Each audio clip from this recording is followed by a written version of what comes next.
E a proteína animal brasileira também é destaque aqui na Cial, em Paris. A BPA, Associação Brasileira de Proteína Animal, está aqui com um stand enorme, com mais de 20 empresas conectadas à BPA, justamente para buscar novos negócios. Estou aqui com o Ricardo Santin, justamente para entender a importância, Santin, desse movimento que vocês estão fazendo aqui. A Europa já é um mercado consolidado, mas aqui tem cliente do mundo inteiro, né? Sem dúvida, Alexandre. Nós estamos aqui exatamente para fortalecer a presença. O Brasil é o maior exportador mundial, é o maior exportador para a Europa também, mas como você bem coloca, vem clientes do mundo inteiro aqui.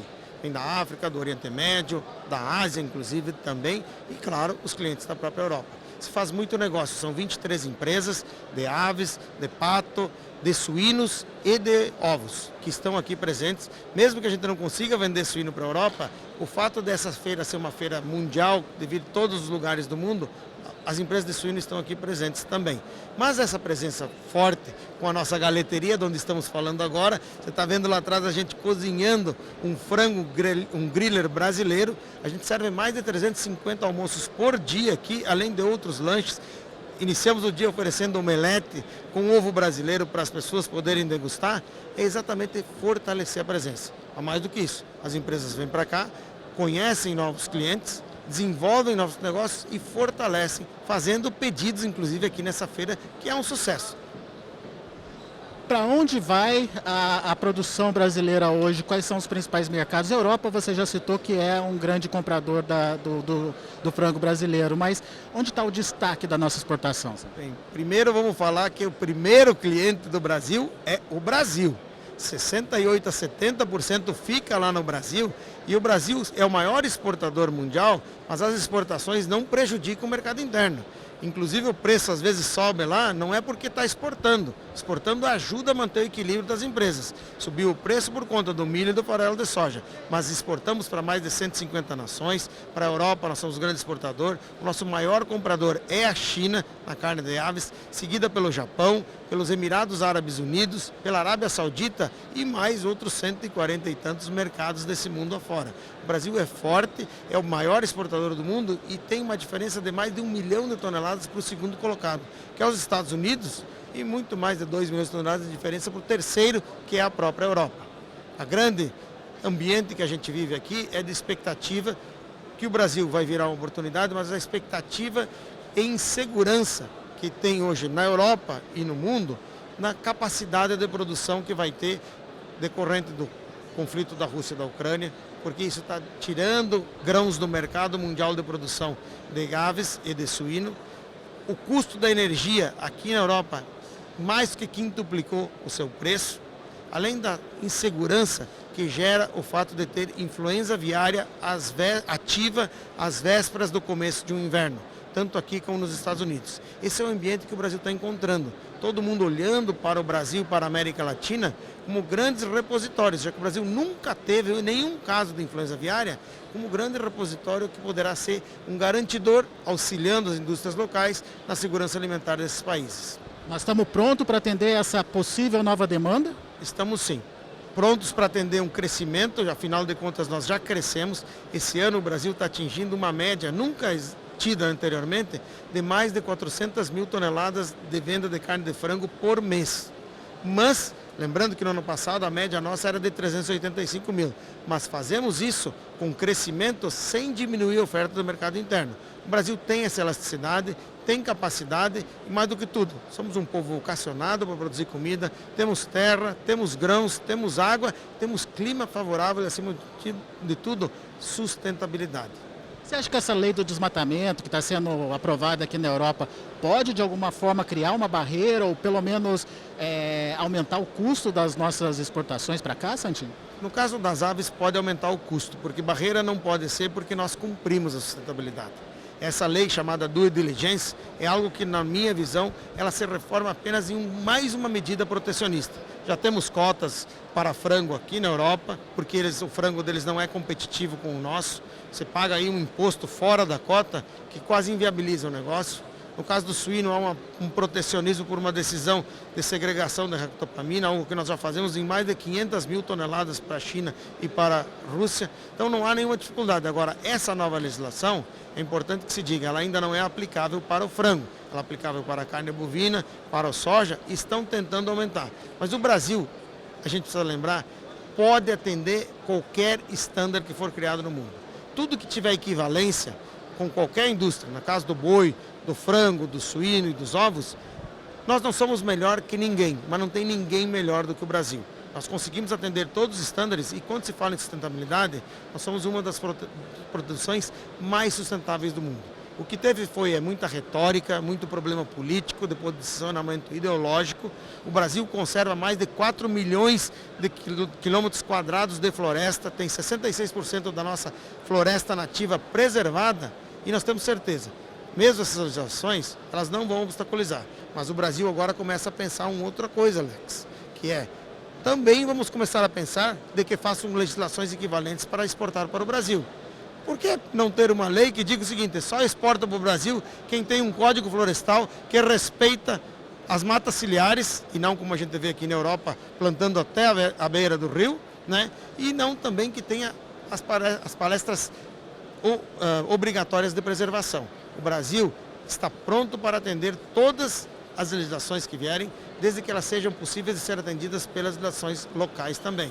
O que não pode você tendo deflorestado todo o teu continente, vir querer exigir dos outros continentes que eles não possam usar de uma maneira sustentável as suas florestas. Lembrando que só na Amazônia nós temos mais população do que muito país da Europa e de outros lugares do mundo.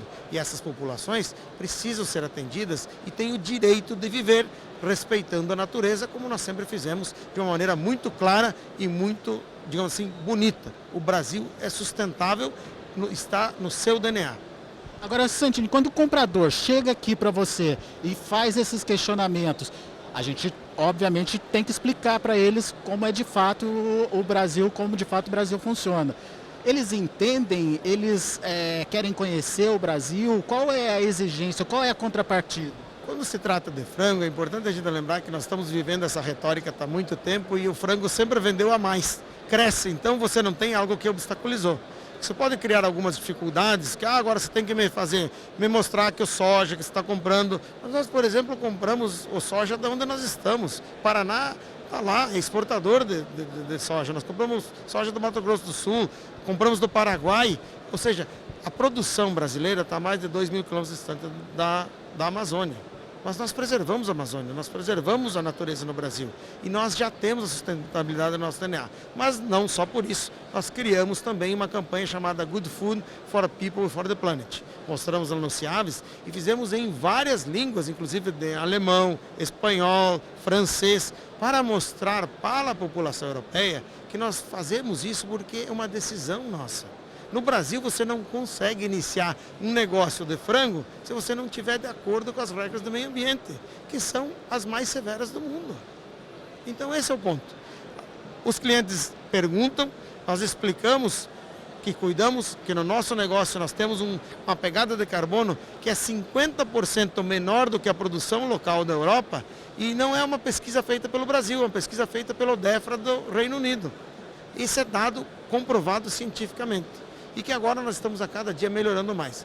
Mas lógico, aqueles que não querem entender, que querem usar esses argumentos como protecionismo, eles o fazem. Mas os números mostram que o nosso frango está vendendo cada vez mais. Basta ver que nesses primeiros 9 meses do ano, o crescimento é de mais de 20% das exportações em volume. A expectativa é bater novo recorde agora ao longo de 2022? Aqui nós temos um problema que chama-se cota de exportação. Então você tem uma limitação que é estar dentro dessa cota. Devemos crescer, estamos crescendo dentro disso e um pouco extra cota. Mas não há muita expectativa mais do que isso, porque é um mercado regulado, infelizmente, por um protecionismo local. Mas nós respeitamos, porque é um direito do país fazer, é um acordo que fizemos lá atrás e nós o respeitamos. Isso você está falando de Europa? De Europa. Mas no Brasil, a expectativa é crescimento, crescemos 6% até agora, estamos mantendo essa média de 400 mil toneladas que deve seguir até o final do ano e vamos bater sim recorde na exportação. Vamos falar um pouquinho dos suínos, porque o produtor passou esse ano por um momento bastante delicado. incremento de produção e acabou tendo problemas aí com o preço. No final das contas, como é que a exportação de suínos está se virando? Enfim, ela vai poder ser uma válvula de escape aí para o produtor? Sim, nós precisamos clarear um tema que é a suinocultura viveu uma crise muito grande nos últimos 2 anos, suinocultura industrial, mas quem mais foi afetado foi o produtor independente. E a crise da suinocultura não se deu por aumento de produção, mas sim por aumento do preço do custo básico, que foi o milho e o farelo de soja. Isso que impactou violentamente nas pessoas. Claro que se aumentou a produção, se aumentou a oferta, tanto que no Brasil vamos chegar próximos ao consumo per capita de 20 quilos por habitante ano, quando antigamente girava na casa de 14. Isso é muito bom para a suinocultura. Mas a boa notícia é que eu acho que já passamos a pior fase. A suinocultura agora começa a retomar, a China começa a retomar suas compras e mesmo quando a China diminuiu suas compras, nós conseguimos distribuir para mais de 83 países no mundo parte daquelas volumes que a China não comprou. Ou seja, a suinocultura está mais consistente, está mais sustentável e agora com essa retomada, infelizmente ainda há muita peste suína africana aqui na Europa e na Ásia. O Brasil está sendo olhado para retomar. Há países que abriram o mercado, como o Canadá, agora começa a fazer compras e a gente já vê a suinocultura brasileira tendo uma retomada e também no mercado interno. Vamos ter Copa do Mundo, churrasquinho com carne suína. Você sabe, Copa do Mundo no verão, nós nunca tivemos isso. Vai ser uma Copa com muito churrasco, com muita coisa. Então, o franguinho e o suíno, que são as carnes mais acessíveis, vão inclusive estar reforçado no mercado interno, o que ajuda na exportação, que você daí tem mais fôlego para dizer, olha, eu vou vender se você estiver pagando um preço maior do que o Brasil paga. Porque se eu vender a preço menor, eu pratico dumping, as regras internacionais não permitem. Então o Brasil está vendo agora um momento muito positivo também para a suinocultura, especialmente no ano de 2023. Traduz isso em números para a gente, para que o produtor possa entender o que você está falando. Como é que está sendo essa evolução ao longo do ano? Bem, nós começamos o ano na suinocultura, as exportações tinham batido recorde ano passado, quebramos a barreira de 1 milhão de toneladas, 1.137.000 de exportação.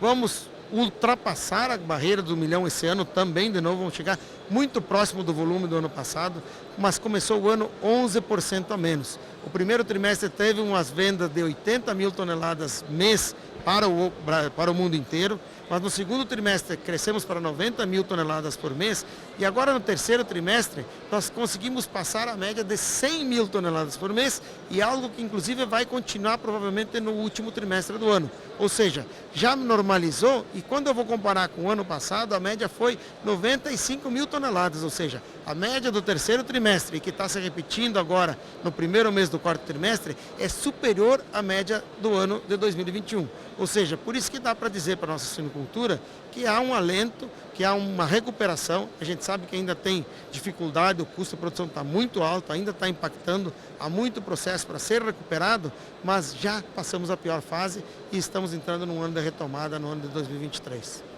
Queria que você aproveitasse o momento aqui para contar para o produtor lá do Brasil qual que é a expectativa, se é hora de investir, se é hora de, enfim, o que ele precisa entender desse mercado que vem por aí, principalmente para 2023. Bem, os produtores do Brasil precisam ficar atentos de não fazer grandes investimentos só na base da expectativa. A gente tem que crescer de acordo com a demanda. O Brasil não pode ter nem superprodução, mas também não pode abrir mão da sua responsabilidade de ser o maior exportador de aves do mundo, com 35% do market share, e o quarto maior de suínos. Então nós precisamos ter essa consciência de fazer investimentos, mas que sim, o mundo está olhando para o Brasil e dizendo, eu vou precisar de mais comida de agora, nos próximos 5 anos, pelo menos. Tá aí então o recado do Ricardo Santini para você que está nos acompanhando aqui pelo Notícias Agrícolas. Daqui a pouco a gente volta com mais informações aqui da Cial Paris.